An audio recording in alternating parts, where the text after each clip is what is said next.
Meu questionamento é o seguinte: como os grupos políticos vão se apropriar dessa informação e vão tentar encaixar isso na sua retórica? Porque eu acho que isso se estende, inclusive, para o processo eleitoral, para a campanha de 2026. Um grupo apontando o dedo. Eduardo Bolsonaro e seu grupo tramaram contra a nação. O outro grupo talvez diga, olha, o presidente Lula está colhendo o que plantou. Ele atacou demais, Donald Trump e os Estados Unidos. Bom, ouvindo os colegas aqui falando, tem uma coisa no Maquiavel, quando escreveu O Príncipe em 1513, e o Maquiavel diz que a política é o que ela é, e não o que a gente gostaria que ela fosse. Mas eu gostaria que o presidente Lula falasse menos de improviso e que se portasse como estadista. Eu gostaria que o Bolsonaro, ao invés de fazer motociata, tivesse outra conduta na época da vacina. Ok, você pode querer algo, mas a política é o que ela é. Partindo desse pressuposto, a gente tem um segundo, que o Maquiavel vai chamar de virtude e fortuna. Virtude é tudo aquilo que o político tem de inteligência, capacidade, leitura do cenário, São todas as qualidades que ele constrói ao longo do tempo. E a fortuna não é dinheiro, é uma deusa que significa a sorte. Na verdade, é o contexto, é a ocasião. O Lula estava politicamente numa situação muito, muito difícil. E agora, como bem colocou o colega, o inimigo externo se apresentou, que é o Trump.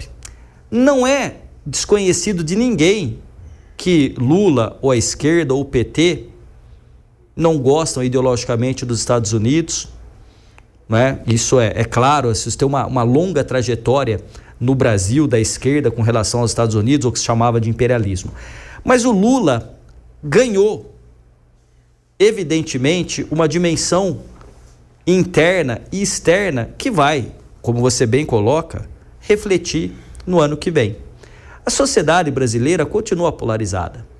Você tem, de um lado, Jair Bolsonaro, que é um líder incontestável, uma liderança, que está inelegível e sendo julgado pelo Supremo Tribunal Federal. Do outro lado, você tem Lula.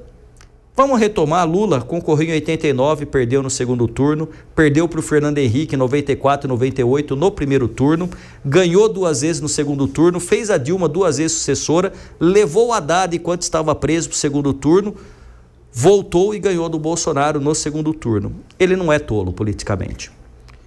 Falar de improviso ou essa retórica do Lula também pode ser atribuída ao Bolsonaro, que também falava muitas vezes, depois a coisa repercutia de um jeito. Quer dizer, é característica desses políticos. É o que nós temos.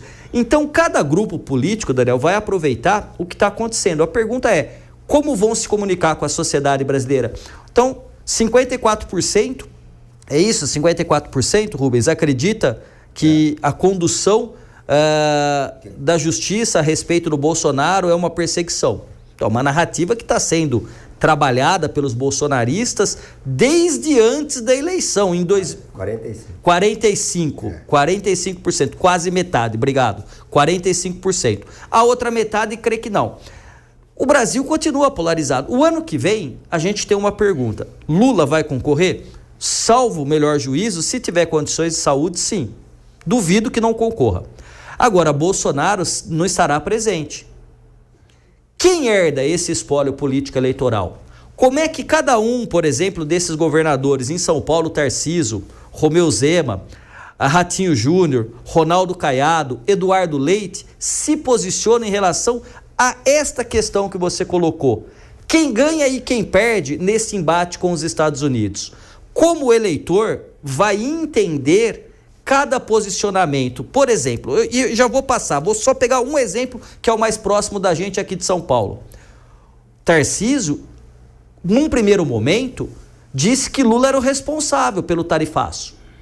Não pegou bem, ele recuou, modulou o discurso, e eu adoro o discurso político, porque eu estudei o discurso do Fernando Henrique, do Lula, da Dilma, do Temer, do Bolsonaro. Então ele modulou o discurso, aí ele tentou negociar, o Eduardo Bolsonaro se sentiu desrespeitado, e aí ele recebeu um editorial duríssimo do jornal Estadão, e aí ele desapareceu das redes sociais por um tempo. Então, Como é que vai ser 2026? Está sendo construído agora. Sim. Cada grupo político vai tentar ou apontar o dedo para o outro, dizendo você é o culpado / responsável, e eu vou tentar salvar a pátria.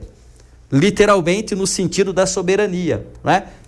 Isso está em construção, não dá para a gente antever, mas que vai reverberar no ano que vem. E se não reverberar porque ainda está distante, vão chamar para o ano que vem essas questões, sem dúvida nenhuma.